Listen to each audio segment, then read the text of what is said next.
Dalam beberapa hari terakhir, ruang publik kembali dipenuhi oleh perbincangan tentang kondisi fiskal Indonesia. Sorotan ini bermula dari laporan World Bank yang memproyeksikan potensi pelebaran defisit anggaran Indonesia hingga tahun 2027. Laporan tersebut dengan cepat menjadi rujukan media, analis pasar, hingga pelaku ekonomi sialiolala. Ia adalah vonis final atas masa depan keuangan negara. Namun pemerintah merespons narasi ini dengan satu pesan kunci yang sangat jelas. Anggaran pendapatan dan belanja negara bukanlah mesin yang berjalan sendiri, melainkan instrumen yang sepenuhnya berada dalam kendali kebijakan negara.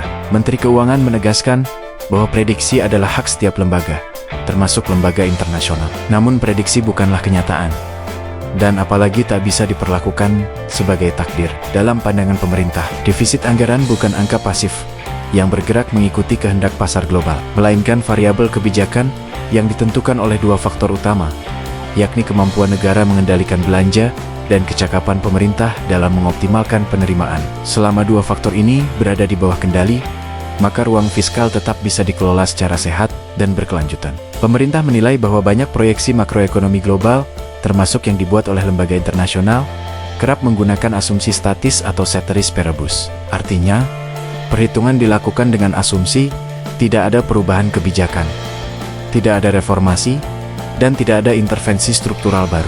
Dalam konteks inilah, pemerintah menilai bahwa proyeksi defisit tersebut tidak sepenuhnya merefleksikan kondisi Indonesia saat ini. Sebab, negara justru sedang berada dalam fase perubahan, perbaikan, dan konsolidasi kebijakan fiskal.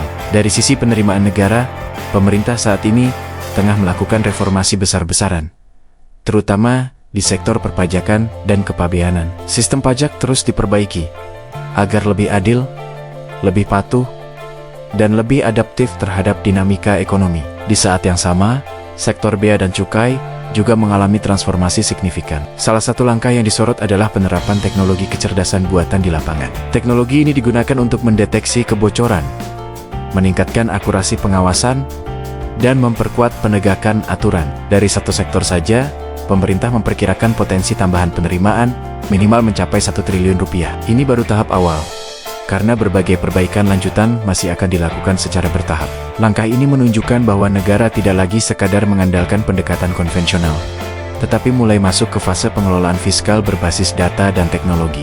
Kebocoran yang selama ini dianggap sebagai keniscayaan, perlahan dipersempit melalui sistem yang lebih cerdas dan terintegrasi. Dalam kerangka ini, prediksi defisit yang mengabaikan faktor reformasi jelas berpotensi menyesatkan jika dikonsumsi secara mentah oleh publik. Di sisi belanja, pemerintah juga menegaskan bahwa disiplin fiskal tetap menjadi prioritas. Belanja negara bukan sekadar soal menghabiskan anggaran, melainkan tentang memastikan setiap rupiah dibelanjakan secara produktif, efisien, dan tepat sasaran. Pemerintah menyadari bahwa dalam kondisi tertentu, defisit bisa melebar, tetapi pelebaran tersebut harus bersifat terukur, sementara, dan memiliki tujuan strategis. Prinsip kesinambungan fiskal jangka menengah dan panjang tetap menjadi pegangan utama.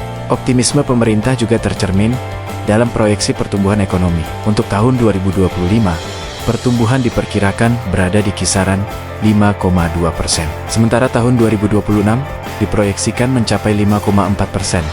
Sesuai dengan asumsi APBN. Namun, Menteri Keuangan secara terbuka menyampaikan bahwa angka 6% bukan sesuatu yang mustahil. Pernyataan ini bukan sekadar optimisme kosong, melainkan refleksi dari keyakinan bahwa seluruh mesin ekonomi nasional sedang dihidupkan secara simultan. Kebijakan fiskal mulai bergerak, koordinasi antar sektor diperkuat, iklim investasi dibenahi, dan berbagai hambatan struktural secara perlahan diurai.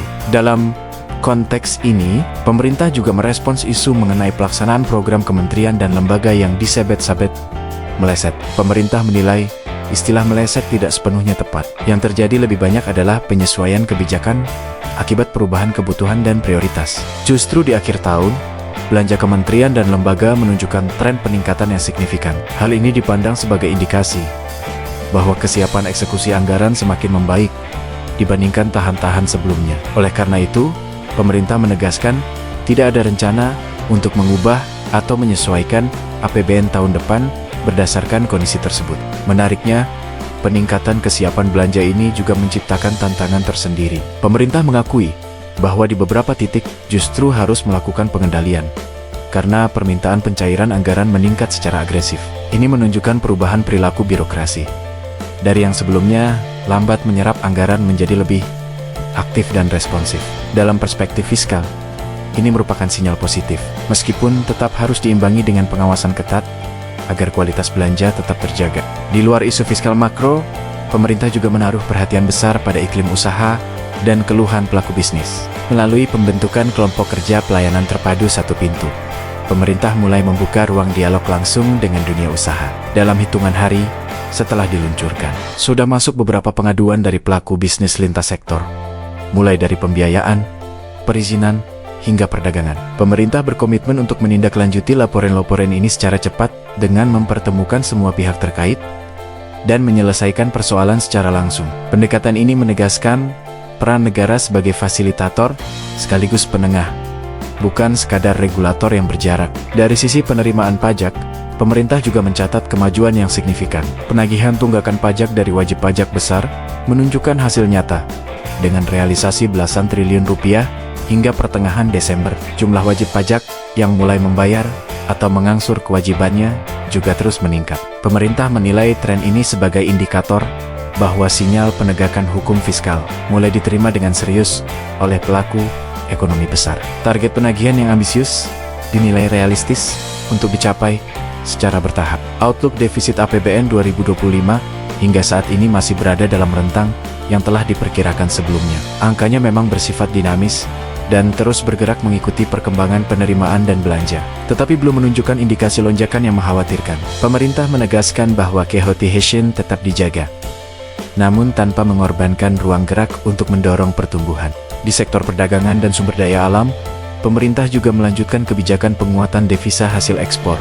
Prinsip dasarnya sederhana, namun strategis, yakni memastikan hasil ekspor sumber daya alam Indonesia berkontribusi maksimal terhadap likuiditas domestik dan pertumbuhan ekonomi nasional. Kebijakan ini berpijak pada konstitusi dan dirancang agar tidak mengganggu stabilitas sistem keuangan. Pemerintah juga tengah menyiapkan kebijakan bea keluar untuk komoditas batubara, yang diperkirakan mampu menambah penerimaan negara puluhan triliun rupiah per tahun, mulai ke 2026. Di tengah derasnya arus informasi, pemerintah juga merasa perlu meluruskan berbagai narasi keliru yang berkembang di masyarakat. Salah satunya terkait isu pajak atas bantuan bencana dari diaspora. Pemerintah menegaskan bahwa bantuan kemanusiaan tidak dipajaki selama mengikuti prosedur yang telah ditetapkan. Negara justru menyediakan fasilitas pembebasan bea masuk untuk memastikan bantuan dapat segera sampai ke masyarakat terdampak. Tuduhan bahwa negara memajaki bantuan bencana dinilai tidak berdasar dan berpotensi merusak kepercayaan publik.